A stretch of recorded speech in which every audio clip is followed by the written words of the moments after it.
নতুন করে আবার কেউ বলছে আমরা জানি না বলে 1901 সালে শরৎচন্দ্র আমাকে এখানে অংশ আলোচনার মূল বিষয়বস্তু যেটা আমাকে এখানে আমি ভেবে এসেছি বলবো তার অবদান তার যে চিন্তা ভাবনা যদি বলা হয় যে ভারতের এখনকার বর্তমান ভারতের লঘু হয়েছে আবার নতুন নতুন সমস্যাও এসেছে ভারতের সঙ্গে যুক্ত এটা সমস্যাটা উন্নয়নের সমস্যা ডেভেলপ সেইখানে আমরা তার উপদেশ বাণী পালন করছি কতটা আমরা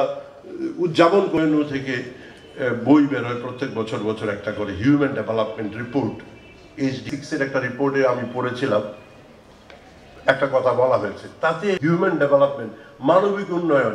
আমাদের যে সামাজিক মকবুল হক